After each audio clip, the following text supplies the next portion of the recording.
Sheila had a lot of fun with that pizza slicer, giving us a very dramatic moment on Monday's episode, eventually, where it looked like Sheila was going to attack Taylor with the pizza slicer of all things.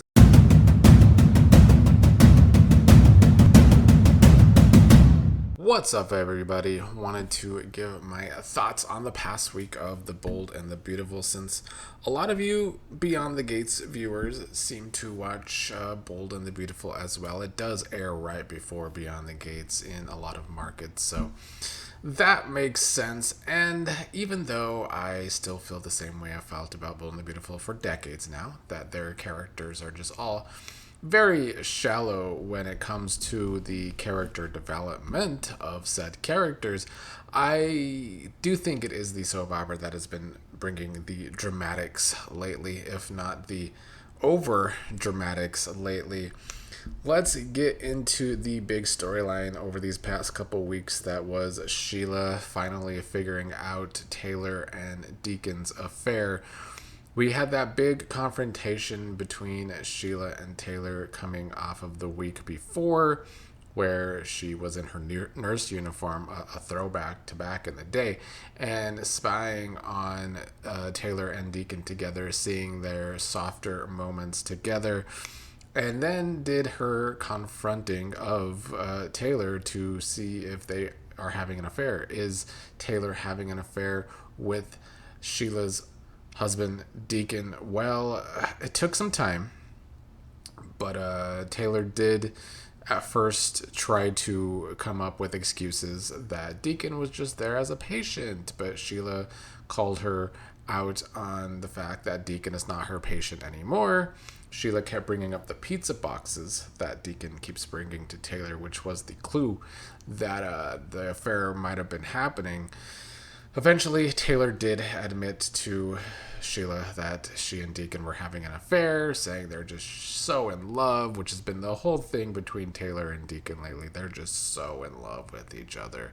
It is kind of hard to buy, but I think it's hard to buy because of the lack of character development on this show. But yeah, then Sheila decided to go on and on about how much she had been idolizing Taylor, telling everyone how wonderful Taylor is, when Taylor the whole time was being a two-timing hoe bitch, which is basically what Sheila called Taylor, and had the right to call Taylor. Then Taylor had a pizza slicer with the pizza that Deacon brought, and Sheila had a lot of fun with that pizza slicer, giving us a very dramatic moment on Monday's episode, eventually, where it looked like Sheila was going to attack Taylor with the pizza slicer of all things, and Taylor just standing there so scared and pathetic, like she came across in all of these scenes with Sheila, honestly. It was so overdramatic. It was very much giving the movie Psycho like, except instead of a knife, it was a pizza slicer. But of course, that was just a cliffhanger. What Sheila actually ended up doing was just cutting up the pizza very dramatically in her anger. She didn't attack Taylor with the pizza slicer and then lick it. No, she attacked the pizza and then licked the sauce off of the pizza slicer. Very dramatic, really campy stuff. This entire reveal of the affair has been extremely campy, but it has been entertaining. And as I've been saying, since I've been talking about this show again in recent weeks, since you all had been bringing it up in the comments, the campiness can work for me eventually. My problem with Bold and the Beautiful, and it's always been my problem, is I can watch it easily for several months. It can be entertaining, but the characters always remain so shallow, and the storylines eventually become so repetitive that's why eventually I need long breaks from the show, because it feels like nothing ever actually matters on Bold and the Beautiful because of the lack of substance to the stories. But it is a breeze to watch because it is so short. And this was basically the only storyline that got a lot of airtime. But when your show is only a half-hour soap opera, and when the runtime is only like 17 to 19 minutes, it's fine to just have one storyline during the entire week that's getting a lot of airplay if that storyline is entertaining enough. And I do think this affair storyline and the reveal has been entertaining enough, even when some of the side stories that we're also getting, like Carter and Daphne trying to have a baby, are so empty and boring and, actually kind of fast forward material. It still works because the Sheila storyline has been so entertaining. I think it would be better if the show can have a secondary good storyline to go along with their main entertaining storyline each week. But because it is a half-hour soap, I kind of give it a pass compared to the rest of the hour soap operas, because they kind of don't need multiple entertaining storylines going on at once, because there's only so much airtime to get. Anyway, Sheila did not attack Taylor with the pizza slicer. Instead, we got a more dramatic Sheila rather than a violent Sheila, which worked for me at first because it is kind of actually character development, which is what I say most of the characters on this show never really get. It was kind of good to see Sheila not just be a complete psycho about this. It was good to see Sheila be able to call out Taylor to her face with words, saying that Taylor is the real monster who betrayed the trust that Sheila had with her by having an affair with Sheila's husband. And then Sheila to go on and confront Deacon about the affair, telling Deacon she saw him with Taylor have that little moment in the office because she was spying, and how Taylor admitted to Sheila that there was an affair. And so Deacon had no choice but to admit to Sheila that the affair was indeed happening, saying he fell in love with Taylor. Deacon, of course, asking if Taylor is okay, because the other big part of the storyline is all these other characters afraid of what Sheila might do to Taylor if the affair was discovered. And a lot of them have good reason to think of Sheila as a psycho.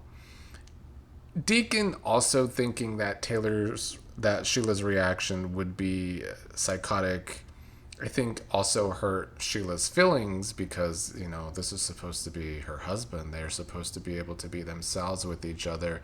And I think it is probably why the Sheila and Deacon relationship has been able to last so long on this show, even in the years I haven't been watching. But 3 years ago, they were kind of in the early days of that relationship.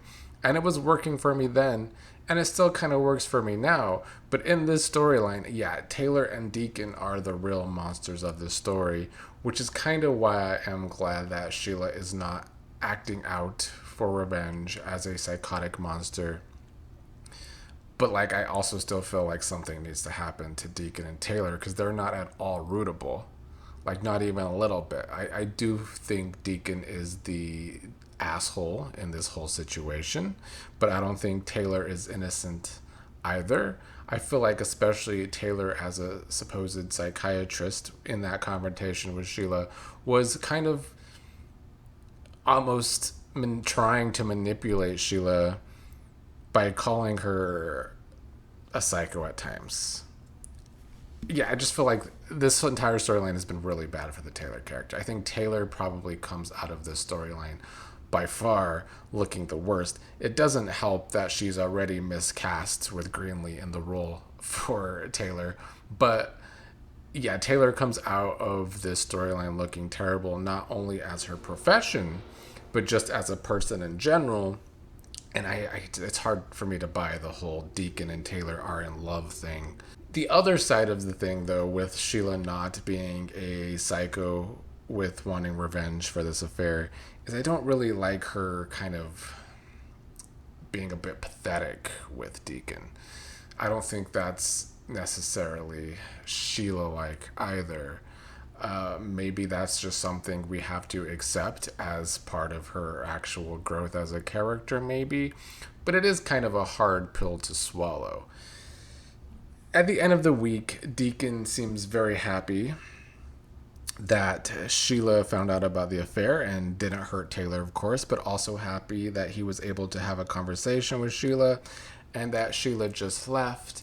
And now Deacon feels like he is free to just be with Taylor and love Taylor. But in the end, Sheila was still spying on the two of them. So it does tease us that the story might not be completely over, that Sheila might still, have a hard time keeping this cute. And I also have a hard time, wanting Sheila to completely keep it cute. So I like the growth on one hand, but we do need something more. Something has to happen to Deacon and Taylor. It doesn't necessarily have to be totally Sheila's fault, but I am looking forward to seeing the consequences in the future.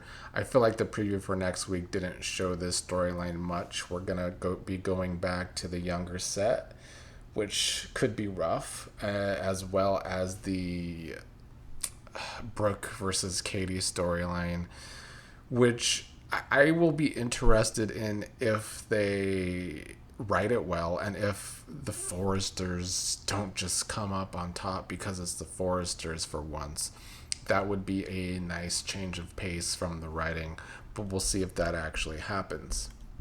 As for this past week, like I said, the Sheila storyline was kind of the main thing. I mean, we had the children all concerned, Steffi and Finn concerned about Taylor, Hope and Dee concerned about Deacon because of the affair and if Sheila finds out, and then she did find out. We also had Ridge kind of worried about Taylor, maybe a little apologetic because I guess in the past, for the millionth time, Ridge chose Brooke over Taylor at some point, and that's why Taylor kind of fell back into Deacon's arms, I guess.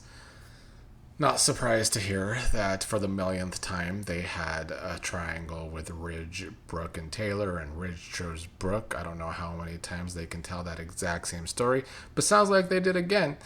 And that's what kind of led to this Taylor and Deacon relationship, but I guess Ridge was feeling kind of bad for that. Whatever.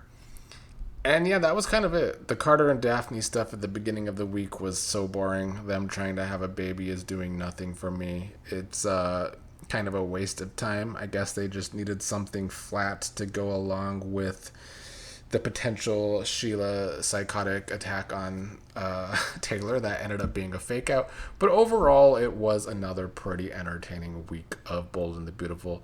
Thanks to Sheila. Thanks to Kimberlyn Brown, who plays Sheila. She has always done a great job at the psycho scenes, at the anger scenes. Maybe a little less so when it comes to actually seeing Sheila as emotional. But I still feel like she really kicked ass this week with the acting department when it came to Sheila.